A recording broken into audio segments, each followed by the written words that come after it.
अस्सलामुअलैकुम my social media family, कैसे हैं आप लोग। उम्मीद करते हैं आप लोग खैरियत से होंगे। मेरे चेहरे पर आपको जो मुस्कुराहट नज़र आ रही है, दर हकीकत ख़बर ही कुछ ऐसी है। जितना कोशिश करती हूँ इस टॉपिक पे बात ना करने की, ये ख़बर उतनी ज़्यादा जो है वो फैलती चली जाती है कि फिर मुझे मेरे जो सोशल मीडिया सारफीन हैं, मेरे साथ जो मेरी एक फ़ैमिली जुड़ी हुई है यूट्यूब की, वो मुझे रिक्वेस्ट करना शुरू हो जाती हैं मेरे इंस्टाग्राम पर कि इस पर बात कीजिए। बात ही कुछ इस तरह की है, क्या करूँ, मुझे करना पड़ गई है। बात करेंगे फ़िज़ा अली की। इससे पहले भी मैंने उन पर कुछ वीडियोस बनाई। चीज़ें ही कुछ ऐसी थीं, हरकतें ही कुछ ऐसी थीं और कुछ इस किस्म की वो हरकत कर जाती हैं कि फिर उसके बाद वो कहती हैं कि वो एक मामूली सा एक फ़ैमिली मोमेंट था जिसको आप लोगों ने इस तरीके से बिगाड़ दिया है। लेकिन जब से फ़िज़ा अली की तीसरी शादी हुई है, तीसरी शादी का जो वर्ड है वो मैं इसलिए यूज़ कर रही हूँ कि मैंने आपको कहा कि पहली शादी दूसरी शादी के टूटने के बाद आपको बहुत चीज़ें जो हैं वो सीखने को मिलती हैं। आप वक्त के साथ बहुत कुछ सीख जाते हो। लेकिन ये ख़ातून है जिनके लिए शायद शादियाँ मजाक लग रही हैं, क्योंकि इनका जो एक फ़िल्मी अंदाज़ है, इनका जो एक रोमांस है, वो ना सिर्फ इनकी निजी ज़िंदगी तक महदूद है बल्कि वो इसको लेकर मीडिया पर आ गई हैं। और यही वो एतराज़ है जो सोशल मीडिया सारफीन इस वक्त फ़िज़ा अली पर जता रहे हैं। ठीक है, आपने तीसरी शादी की, आपको हक था, आपकी पहली 2 शादियाँ कामयाब नहीं रहीं, लेकिन इसके साथ पूरी पब्लिक को, पूरी दुनिया को ये सब चीज़ें दिखाने का कि जी मैं जैसी मोहब्बत चाहती थी वो मुझे तीसरी शौहर से मिली है, मैं जो चाहती थी मुझे ये वैसा इंसान मिला है, मैं जैसा अपने ख़यालों में हीरो सोचती थी या मैं बड़ी फ़िल्मी अंदाज़ की थी, तो मुझे वो हीरो मिल गया। और अब अगर मैं पार्क्स में और इर्द-गिर्द जो है फ़ज़ूलियात बिखेर रही हूँ, तो इसमें लोगों को क्या एतराज़?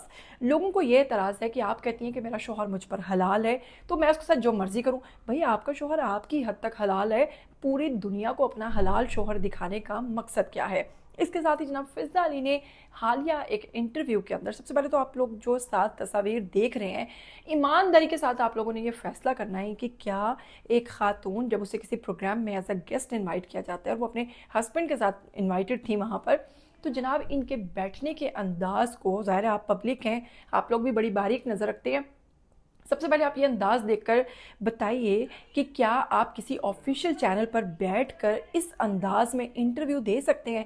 लग ही नहीं रहा कि ये किसी इंटरव्यू या किसी चैनल पर बैठे हुए हैं, लग रहा है जैसे ये अपने घर में बैठे हुए हैं या अपने बेडरूम में बैठे हुए हैं। इस तरह हाथों में हाथ डालकर पूरे इंटरव्यू के दौरान ये दोनों इतने ज़्यादा एक दूसरे के क्लोज़ और एक दूसरे के साथ नाज़ेबा किस्म की हरकत करते नज़र आए। अब यहीं से सिलसिला शुरू हुआ इन पर तनकीद का। इस इंटरव्यू के अंदर फ़िज़ा अली ने बोले ऐसे ऐसे झूठ, फ़िज़ा अली ने बनाई ऐसी ऐसी कहानियाँ और टारगेट किया ऐसे ऐसे लोगों को जिन्होंने अब फ़िज़ा अली को जवाब भी दिया है। मैं आपको बताऊंगी कि सबसे पहले फ़िज़ा अली से पूछा गया, कुछ इनकी बड़ी दिलचस्प किस्म के ऐसे इंटरव्यू से चीज़ें जो हैं वो सोशल मीडिया पर लीक हुई हैं, जिसके बारे में इनके जो तमाम झूठ हैं वो बड़े बुरे तरीके से बेनकाब हुए। सबसे पहले बताएंगे आपको कि इन्होंने जिक्र किया रूबी मलिक नामी एक टिकटॉकर हैं, जो कि मुबैना तौर पर जो डॉक्टर रबीहा हैं उनकी बड़ी क्लोज फ्रेंड भी रह चुकी हैं और अब तो दोबारा मेरा ख्याल उनकी दोस्ती भी हो गई है। वो फ़िज़ा अली पर खासी तनकीद करती नज़र आती हैं। फ़िज़ा अली से पूछा गया कि जी वो आप पर इतनी ज़्यादा तनकीद क्यों करती हैं, तो फ़िज़ा अली ने कहा कि भाई बॉडी शेमिंग पर मैंने एक वीडियो बनाया था और मैं ख़वातीन के हक़ में बात करती, जिस पर फ़िज़ा अली ने कहा कि भाई मैं ये समझती हूँ कि अगर उनका रोज़गार मेरी वजह से चल रहा है और रूबी मलिक जो हैं बड़ा ख़ुद को अच्छा शो किया, बड़ा अच्छा दिखावा करते हुए कि भाई अगर उनकी मेरी वजह से उनके घर में इनकम आ रही है तो वो आने दीजिए। और साथ ही फ़िज़ा अली ने वही चालाकी मारी जो कि अमूमन ख़वातीन के अंदर होती ही होती है। साथ में जनाब फ़िज़ा अली कहती हैं कि जी मैंने, क्योंकि मैं ख़वातीन के हक़ पर बात करती हूँ और इन्होंने मेरे प्रोग्राम में बैठ के कहा था कि लोग जो है मेरी बड़ी बॉडी शेमिंग करते हैं, मुझे गेंडा, हथनी, हातिम ताई ऐसे अल्फाज इस्तेमाल करते हुए उन्होंने उनको टारगेट किया। जिसके बाद जनाब रूबी मलिक की जानिब से भी जवाब आया और उन्हें खासा गुस्सा आया और उन्होंने फ़िज़ा अली के बारे में कहा कि आप एक तरफ कह रही हैं कि आप ख़वातीन के हक़ में बात करती हैं, दूसरी जानिब आप मेरे ऊपर इस किस्म के नाज़ेबा अल्फाज इस्तेमाल कर रहे हैं। दूसरी जानिब उन्होंने ये भी कहा कि फ़िज़ा अली मेरे घर तो फाके पड़े हैं, खाने को कुछ नहीं, अब अगर हो सके तो मेरी हेल्प ही कर दीजिए या फिर मेरी वीडियोस को लाइक कर दीजिए ताकि मुझे कुछ व्यूज़ आ सकें और उससे कम से कम मुझे इनकम आ सके। जहाँ रूबी मलिक जो है वो पहले इस चीज़ का जिक्र कर चुकी हैं कि इनके शौहर जो हैं वो 3 बच्चों के बाप हैं और अपनी बड़ी हैप्पी फैमिली थी उनकी और बड़ी हैप्पी लाइफ गुजार रहे थे अपने बच्चों के साथ, अपनी बीवी के साथ बड़े सेटिस्फाइड थे। लेकिन फ़िज़ा अली ने बीच में छलांग लगाकर सारे का सारा जो है सत्यानाश फेर दिया है। अभी भी कहा जा रहा है कि वो अपनी मैरिड लाइफ में बड़े खुश थे और माशाल्लाह से उनके 3 बच्चे भी हैं, लेकिन फ़िज़ा अली से शादी का मकसद अब आप खुद ही सोच लीजिए, सिर्फ़ और सिर्फ पैसा ही हो सकता है या कोई और वजह भी हो सकती है। इसके साथ ही जनाब इनके शौहर जो हैं उनके बारे में कहा जा रहा है कि नहीं जी, वो तो बड़े एक ट्रैजिक लाइफ में से गुजर रहे थे और मेरे पास में भी कुछ ऐसा था, तो इसलिए हम दोनों ने शादी कर ली। जबकि बहुत सारे लोग इस चीज़ का दावा भी करते नज़र आ रहे हैं कि फ़िज़ा अली जो हैं वो झूठ बोल रही हैं, जबकि उनकी पहली बीवी मौजूद हैं और पहली बीवी में से उनके 3 बच्चे भी हैं और वो बड़ी हैप्पी लाइफ गुजार रहे हैं। लेकिन उसके बावजूद फ़िज़ा अली जो हैं उन्होंने ख़ुद ऑफ़र की मुबैना तौर पर और उन्होंने इनसे शादी कर ली। खैर, जो किसी का घर ख़राब करता है उसका अपना घर भी कभी नहीं बसता, उसका अपना घर भी एक ना एक दिन ज़रूर ख़राब होता है। खैर, ये जो इन दोनों का एक मसला चल रहा है, ये एक दूसरे पर कीचड़ उछालती नज़र आती हैं। इसके साथ ही जनाब बात करते हैं अदाकारा मिशी के ऊपर। अदाकारा मिशी जो हैं वो हमेशा जो हैं वो जो फ़िज़ा अली की वीडियोज़ होती हैं या उस पर जो लिपसिंग वीडियोज़ होती हैं वो ऐसे तो फिजा को सारा टाइम पता भी नहीं होता। ऐसे में क्या अस्सलाम वालेकुम, नहीं ऐसे सीधा रहना आपने। अच्छा, अस्सलाम वालेकुम, अस्सलाम ऐसे वालेकुम। करें, क्या हाल है?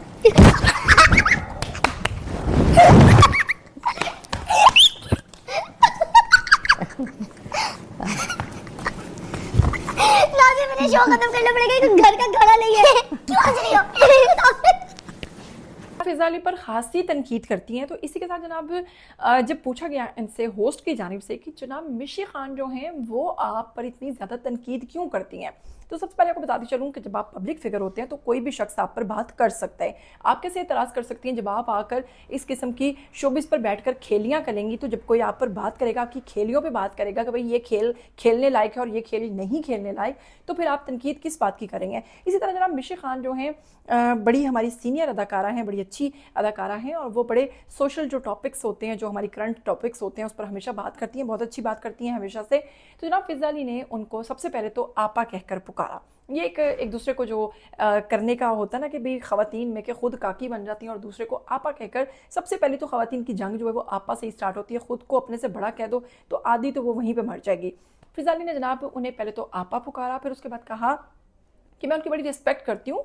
मेरी जो पहली शादी थी ना फवाद के साथ, जब मैं कराची जाती थी तो मेरी 1-2 मुलाकातें हुई इनके साथ। मुलाकातों के दौरान बड़ी अच्छे तरीके से हमारी गुफ्तगू हुई। मैं नहीं जानती कि मिशी आपा ने मुझ पर इतनी तनकीद अचानक कैसे शुरू कर दी।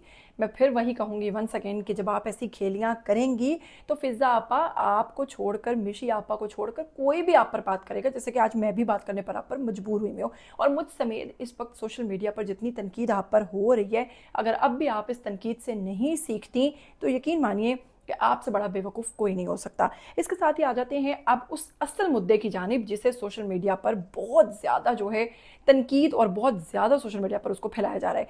आपको बताऊँगी कि उसके बाद फ़िज़ा अली की एक वीडियो क्लिप फ़िज़ा अली का सोशल मीडिया पर वायरल हुआ, जिसमें वो मुबैना तौर पर अपनी लव स्टोरी, अपने शौहर के साथ पहली मुलाकात का जिक्र कर रही हैं। मुलाकात का जिक्र करते हुए जी क्या कहती हैं? कहती हैं जी कि आप सिग्नल से गुजर रहे थे वैगन GR में, जो कि बड़ी महंगी गाड़ी है, मुझे ये भी नहीं पता है। उसके बाद मैं और मेरी साथ खबीस दोस्त, खबीस का लफ्ज़ यूज़ करती हैं, खड़ी थी, उसने मुझे कोहनी मारी और उसने कहा वाह क्या लड़का है। सबसे पहली बात तो बताऊं कि अंकल को लड़का कह रही हैं जी, क्या लड़का है। फिर उसके बाद उसने कहा बड़ा अमीर। फ़िज़ा अली जो है इस शो के दौरान भी कई जगहों पर ये लफ्ज़ इस्तेमाल करती रही हैं कि मेरा शौहर बहुत अमीर है। तो फिर एक बात तो क्लियर हो गई कि आपने पैसों की खातिर लड़का फंसाया है, आदमी फंसाया है। इसके साथ ही जनाब कहती हैं कि जी उस खबीस दोस्त ने जनाब रिक्वेस्ट की मुझसे कि देखो तुमने तो इतना अमीर लड़का है, इसको घास भी नहीं डाली, तुमने तो इससे दोस्ती भी करने की कोशिश की और मेरी इससे दोस्ती करवा दो। तो फ़िज़ा जी बड़े मुबारक, बड़े अच्छे अंदाज से कहती हैं कि जी UK में ये लड़का बड़ा वेल सेटल्ड था, वहाँ पर इसके काफ़ी सारे वहाँ पर बिजनेसेस हैं और ये बड़ा अमीर कबीर बंदा है। तो जी मैं फिर इसकी वैगन जी, मुझे अब एग्जैक्ट नाम भी भूल गया, मैं उस गाड़ी में इसलिए बैठ गई थी जाकर क्योंकि मुझे अपनी दोस्त की आपसे दोस्ती करवानी थी और मैं पीछे जाकर बैठी। तो फिर इजाज़ ने कहा नहीं नहीं आप आगे आकर बैठिए, आप पीछे क्यों बैठ गई हैं। अब देखिए जी यहाँ पर साफ और वाज़ेह तौर पर आप किसको ब्लेम कर रहे हो, अपनी एक फ्रेंड को ब्लेम कर रहे हो, खबीस भी कह रहे हो, उसकी दोस्ती का भी वो कर रहे हो और बाद में जी आपकी शादी हो गई। तो फिर सारा कीचड़ तो आपकी दोस्त पे उछल गया ना। और दोस्त भी जो आप कह रही हैं कि वहाँ की लोकल UK बेस्ड थी। यही बात सुनने के बाद फ़िज़ा अली की जो दोस्त हैं वो मैदान में कूद पड़ी। जब उन्होंने सुना कि भाई मेरी दोस्त ने टोटल फिल्म चला दी है और टोटल मुझे कहानी सुनाकर मुझे ही ज़लीलो ख्वार कर दिया है, तो बस फिर वो कहाँ चुप रहीं। उनका नाम है जी जिया खान। जिया खान इनकी दोस्त हैं। मुबैना तौर पर कहती हैं कि इन्होंने उनसे रब्ता किया इंस्टा पर और कहा कि आप ज़ाहिर बात है यूके बेस्ड हैं तो आपके काफ़ी वहाँ पर लिंक्स हैं, इस तरह से मेरे जो प्राइवेट शूट्स होते हैं, कुछ इस तरह की जो इवेंट। इसके बाद जनाब इनकी दोस्त जो हैं उनका बड़ा सख्त किस्म का रद्द-ए-अमल आया। उन्होंने कहा कि जब इसने मुझसे रब्ता किया और मैंने इसको वहाँ पर बुलाया, इनकी मीटिंग्स करवाई, इनको डिफरेंट शोज़ और इवेंट्स के दौरान मुलाकातें करवाई, उधर इजाज़ जो थे इनके शौहर जो अब मौजूदा शौहर हैं वो भी इन्वाइटेड थे। और उसके बाद वो कहती है कि वहाँ पर इनकी मुलाकात हुई। उसके बाद इजाज़ ने मुझसे रिक्वेस्ट की कि फ़िज़ा अली को डिनर पर लेकर जाना है, जिसके लिए फ़िज़ा अली ने उनसे 1000 जो पाउंड्स थे वो मांगे और वो दिए उन्होंने इजाज़ ने। और उसके बाद इनकी मुलाकात हुई फ़िज़ा से।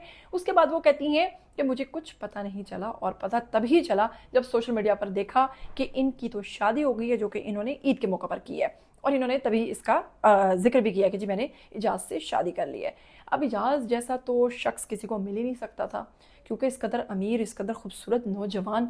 दूसरी जानिब इन्हीं की दोस्त जो डॉक्टर नबीहा है, जिनका वो जो कहती थी कि जी मुझे टर्किश आदमी जो है बड़े खूबसूरत लगते हैं, उनका शौहर भी जी उनको टर्किश मिल गया हुआ है। तो जनाब इन ख़वातीन ने सोशल मीडिया पर कुल मिलाकर वो बेहूदगी फैलाई हुई है, वो इन्होंने सोशल मीडिया का नाश मारा हुआ है और वो इन्होंने अपने घर का ड्राइंग रूम बनाया हुआ है सोशल मीडिया को। यकीन मानिए कि जिसे देखकर सिर्फ और सिर्फ शर्म महसूस होती है। अब जिनकी दोस्त जो हैं वो कहती हैं कि अगर तुमने कहानी सुनानी थी तो अपनी सुनाती, खबीस दोस्त कहकर सारी की सारी झूठी कहानी क्यों सुना दी है।